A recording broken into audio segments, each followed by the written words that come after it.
Georgie, good morning, Britain. Now, she's the plucky pensioner from Barnsley who's won thousands of fans because she gave a really straight-talking... she expressed herself very clearly on coronavirus. So this is what Maureen Eames told a reporter when they asked what she thinks about her hometown moving into Tier 3 this weekend. We should never have been in lockdown. All the people who are vulnerable should have been helped and kept on safe. And all the rest of us, I'm 83, I don't give a sod. I look at it this way, I've not got all that many years left of me, and I'm not going to be fastened in a house when the government have got it all wrong. We need, how can we get the country on its feet, money-wise? Where's all the money? By the end of this year, there's going to be millions of people unemployed, and you know who's going to pay for it? All the young ones. Not me, because I'm going to be dead. Well, Maureen and her husband Michael both recovered from coronavirus earlier this year, and now her new legion of fans are calling for her to take over as the Prime Minister. Well, they both join us now from their home in Barnsley alongside Dr. Sarah Jarvis, who's also in the studio with us this morning. So good morning to both of you. Thanks very much for joining us this morning. It's good to see you. And Maureen, have you been surprised by the reaction to this? Because, you know, your straight talking, it seems, has got a lot of support with people.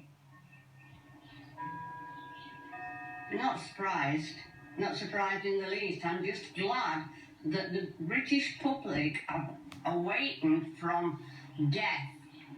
They were put into doom and gloom in March, made to be afraid, and I just couldn't get my head round it. And when we went into lockdown, I didn't lock down. I went out every day. I was careful. I went out every day shopping. My husband was ill. He was ill from the 21st of February till the end of May. But I went out every day.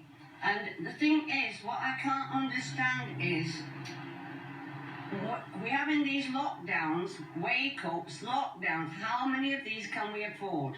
The people who are going to suffer the most are our young ones, and all the unemployed, and all the businesses that are going out of business because of this lockdown. If we take care of all the elderly people, and I mean the government take care of all the elderly people, don't mess about for God's sake, look after all the old people, and the vulnerable, there's some young people who are vulnerable, and they need looking after, and all the rest of us, take care, go out, get out into the countryside.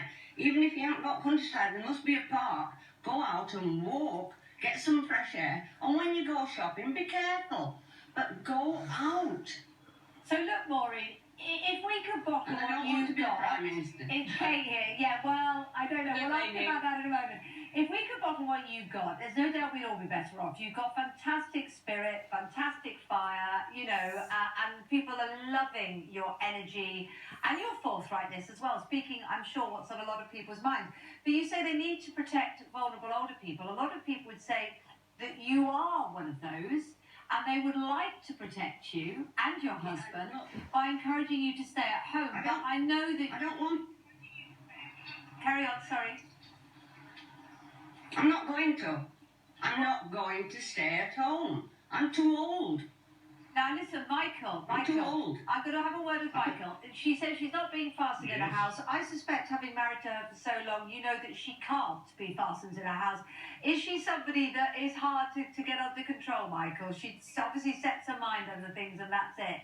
No, she's not. Totally opposite. Oh, okay. She's very logical, very loving, very caring. Oh, I can see that. I wasn't suggesting that. I would be married for 61 years and no regrets. And what she says is exactly what she believes. And that's important. The people think this is something new. Look, I've gone through 6 pandemics, and the only difference between this and the others is government interference and getting it all wrong. And to me, I could they'll eventually come to see what has to be done. Can I just say that we need for the government to get rid of the scientists, because I didn't vote for a scientist. Scientists should go back to the universities and the laboratories. I didn't vote for Mr. Whitty, and I wish that Mr. Hancock, Minister Hancock, would stop saying things that are foolish. We need Boris to get people around him who know what needs to be done. And what needs to be done is not lockdown. We need to get back to business. This country, the national health, we've got best national health in the world.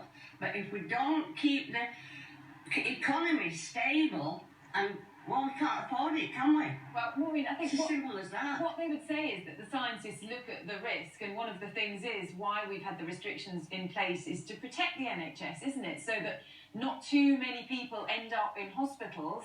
Otherwise, our hospitals, our NHS won't be able to cope. They'll be overloaded. So I know you're saying you're being sensible, you're taking precautions, but we can't have everybody in hospitals. We need to manage the risk from that point of view when it comes to infection numbers. Excuse me. Yes, you go. There are more people dying of cancer. There's more people dying with heart attacks. More people dying with strokes. There's more people dying of flu than there is this. They keep publishing these figures about this coronavirus, and the figures have been inflation because people have been going and having death certificates for other illnesses, and they've written at the bottom COVID. And when someone said, but they didn't die of COVID, it's all right. It's all inflation, and it's just ridiculous. Well, listen, Maureen, The listen, British Maureen. people I should know be you're not a fooled. fan of scientists. I can see that, and you don't vote for them, don't want them in charge. But can I just bring one of our scientists who's very nice in? It's Dr. Sarah Jarvis. She's here this morning.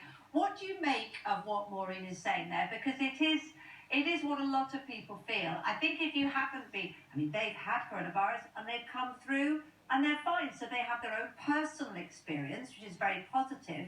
And actually, getting through coronavirus is a lot better for them in their personal experience than dealing with being trapped inside. I mean, this is something that we're hearing from a lot of people, isn't it?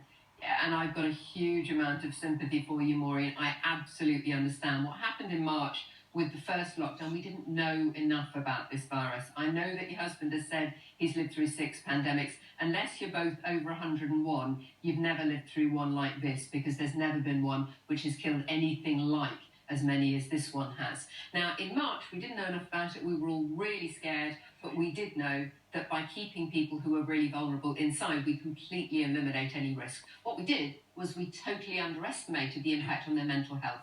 And you're absolutely right. People who are completely locked down are twice as likely to have been depressed. They're more likely for their memory to fail and so on. But when you say, let's protect the vulnerable people, I know you're just like my great aunt Mabel, who was completely convinced that, the youngsters there were, they were a bit wet, and she was the one who was going to keep things going. The trouble is, your immune system hasn't read the memo about that. I know you say you had coronavirus. I don't know if you were tested. We won't know if you actually had it. It might have been something else. And although you've come out the other side, if that's what you had, the simple fact of the matter is you were 500 times more likely to die from coronavirus. And if we have too many people getting unwell with coronavirus and ending up in hospitals, then all those people with cancer, all those people with strokes, all those people with other medical problems can't be seen either, because the hospitals are overwhelmed. So nobody's saying shut down. Nobody's saying close your doors and don't go out. We want you to go out and get out in the fresh air. We want you to get out and stay healthy and have some social contact. If you go into a shop now, people will be wearing face coverings. It'll be less dangerous for you. So it's less dangerous for you to go out. But I do say, I'm afraid, I know you think that it's the old and vulnerable who should be, quote, looked after. But actually, no matter how well you feel, at the age of 83, you are very vulnerable. Can I say something to you now? You said I've never lived through anything like this. I'll cast my mind back. I don't know whether you can remember. 1968, 100,000 people alone died in this country. And it will go the same as any other virus through the herd immunity syndrome. And every virus that ever comes along goes through that procedure. All you're doing when delaying it and putting all these restrictions on, it's calming it down, it'll stop. And then as soon as you take them off, it'll be back off again until it stops infecting people. And that is, all the scientists in the world, there are a few thousand of them now, saying exactly this. And so you're guessing because you don't know, you're inexperienced. Like, Let's Dr. Sarah pick up on that one. Is the fact that I've got a lot more experience and seen a lot more, and how it's happened. That's all right. My dad's 94 and he doesn't believe I know anything either. But even he doesn't think he's ever lived through anything like this, and he's been a fighter pilot in the Korean War. You don't know sufficient. You don't know sufficient. You've not experienced it. Michael, I think everybody has different experiences in this pandemic. I have a very particular one myself, which you may or may not be aware of, but it's been an absolute pleasure to chat to you and Maureen and hear from you, and you speak for a lot of people, and Maureen, your energy is wonderful. I know you said you wouldn't be Prime Minister, but there's a lot of people calling for you to be Prime Minister, Maureen, so, there you go, you've got the support out there. Thanks both very much. Carry on. Bye. Lovely to chat to you. Lovely to chat to you. Well, I think we've all been told, and I think maybe we all feel perkier for it, don't we? I'm certainly sitting up very straight. Christine's in for the rain at 9 o'clock. Morning, Christine. Well,